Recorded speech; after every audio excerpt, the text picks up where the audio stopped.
Alfonso, both of us speak Spanish, but let's speak English so that our conversation becomes more international. What kind of renewable energy sources really work for the development of the economy? We have a very high installed capacity from hydropower in the region. 75% of the installed capacity is hydropower from renewables in the region. But and you consider it renewable. You haven't got any footnotes like the Europeans now saying that the CO2 methane emissions now. That is a discussion that our region has a very strong position regarding the renewability. Hydropower is part of the DNA of the energy sector in the Latin American region, with hydropower stations constructed in 1970s, 1980s. The impact in CO2 emissions of this kind of hydropower stations is not relevant. And our analysis regarding renewability, hydro is a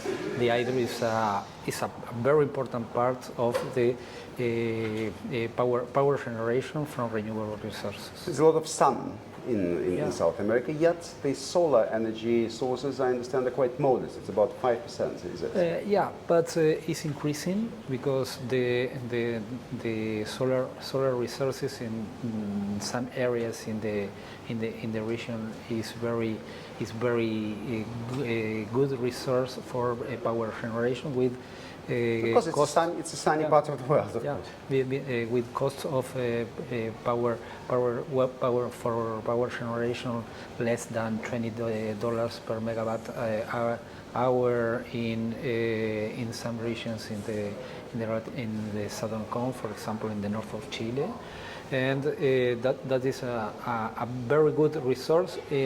The energy source for also the production of green hydrogen in the future, but wind is increasing the participation. Brazil is the third country around the world in wind power. And Uruguay, where we are now, occupies the second place in the world after Denmark, as far as the percentage is concerned. In percentage of the participation of electricity, Uruguay is very high in the percentage, but in total figures of wind power installations, Brazil is the third country around the world with wind power installation last year.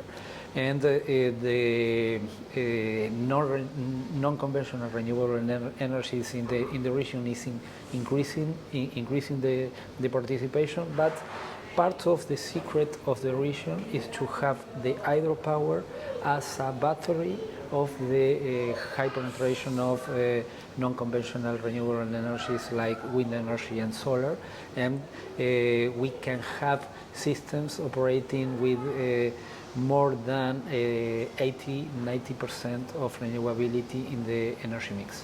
The central question, and my last one, is if you produce electricity using solar and winds, because it's not stable, you need, of course, what's called almacenamiento here, the storage.